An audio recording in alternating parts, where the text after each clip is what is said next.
namanya sembah saya. Kalimat itu temukan ya di Quran jelas. Kemudian fa'budni, sembah saya, wa aqimis shalah, dan tunaikan salat. Cara menyembah saya itu dengan menunaikan salat. Dan diatur. Ini indahnya dalam Islam tuh. Ya. Kemudian ditegaskan saya Allah, saya Tuhan. Kemudian nggak ada Tuhan selain saya kata Allah. Kemudian sembah saya. Cara menyembahnya pun diatur. Namanya salat. Cara mengerjakannya begini. Ya, lalu ditunjuk, diutuslah Nabi Muhammad SAW untuk mengajarkan dari awal sampai akhir, dari gerakan sampai bacaan, dari mulai hukumnya diajarkan, ya, dari cara menghadap ke arah mana, kemudian bagaimana caranya, ya, dari mulai berwudunya bahkan sampai dengan selesainya. Ya, ini menunjukkan bahwa risalah agama ini benar. Nggak mungkin kan diada-adakan demikian. Gimana cara bisa merekayasa seperti itu terjadi? Nggak mungkin. Ya, ini dari awal sampai akhir dan nggak ada kreativitas di situ, nggak ada kreativitas dan semua sama. Ya, orang Arab demikian, yang bukan Arab demikian. Ya, jadi nggak ada ceritanya misalnya di Arab pakai bahasa Arab, di Indonesia pakai bahasa Indonesia.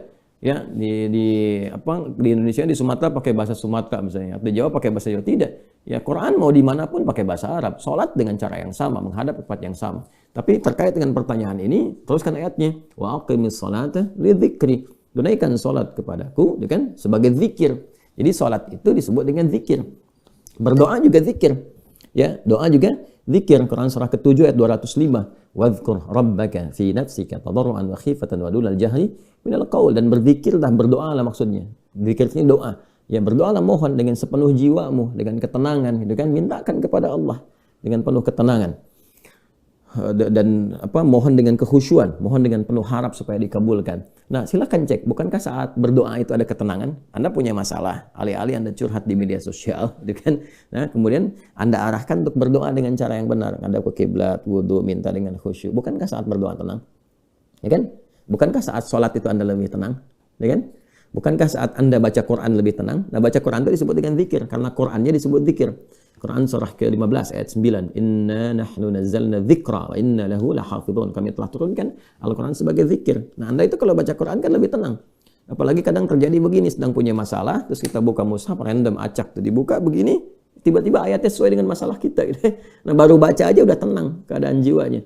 Ya, udah menyebut nama Allah baru bismillahirrahmanirrahim, sudah tenang.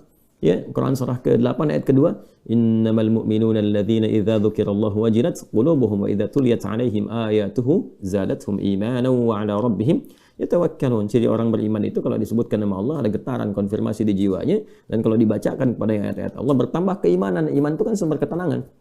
Ya, makanya iman itu berasal dari kata al-aman. Ulaika lahumul amnu, kan? Ya, alladzina amanu wa lam yalbisu imanahum bidzulmin, ya ulaika lahumul amnu, orang-orang yang beriman itu kata Al-Qur'an, dan kalau imannya benar, maka akan mendapatkan ketenangan dalam jiwanya. Nah, ini kalau dibacakan Quran ada ketenangan dalam diri kita. Kita dengar orang lain baca Quran aja udah tenang, apalagi kita baca sendiri, ya kan? Apalagi misalnya zikir, ya, zikir. Pas salat kita berzikir kan, amalan yang disebut zikir itu membuat kita tenang. Subhanallah, alhamdulillah, Allahumma antas salam, istighfar. Quran surah ke-4 An-Nisa ayat 103. Fa idza qadaytumus salata fadhkurullaha qiyaman wa qu'udan wa 'ala junubikum. Kalau Anda telah tuntas mengerjakan salat maka berzikirlah. Ya, subhanallah, alhamdulillah, Allahu akbar, Allahumma antas salam, ya, dari astagfirullah dulu awalnya, kan? Nah, itu membuat diri kita lebih tenang, lebih nyaman. Nah, itu semua amalan tadi disebut dengan zikir. Karena itu disimpulkanlah di Quran surah ke-13 Ar-Ra'd di ayat ke-28 ketika Allah berfirman, ala bi dzikrillahi tatma'innul qulub. Yakinkan pada dirimu. Ala itu harfu taukid, bukan hanya ikhbar. Huruf untuk menginformasikan sekaligus menguatkan informasi yang disampaikan. Saya tegaskannya, kata Allah, yakinkan pada dirimu dengan meningkatkan zikir kepada Allah, maka akan cenderung berdampak tenang kepada jiwa. Nah, jadi kalau Anda ingin tenang, saya ingin tenang, kita ingin tenang, gampangnya tingkatkan zikir. Zikir itu bentuknya ibadah, baik dengan ibadah fisik seperti sholat, baca Al-Quran, atau ibadah harta dengan bersedekah misalnya, ya, zakat itu kewajiban, infak itu tambahkan. Kalau ingin tenang, cobalah pagi-pagi cari orang-orang yang berhak mendapatkan itu sesuai dengan kualifikasi yang disampaikan Al-Quran dan hadis, jalan, temui, bersedekah, nggak usah banyak dipamerkan, ya, macam-macam bersedekah, sampaikan dengan tulus. Nanti Anda akan mendengar orang itu berkata, terima kasih Pak, semoga Bapak disehatkan, keluarga juga dilancarkan rezekinya, dijaga oleh Allah kemuliaannya. Oh, itu mahal sekali. Padahal yang dikeluarkan mungkin 5.000, 10.000, tapi bagi orang-orang tertentu itu sangat berharga dan melahirkan doa yang dengan doa itu mengguncang aras dan memberikan ketenangan kepada jiwa. Kan? Wallahu ta'ala a'lam bis-shawab.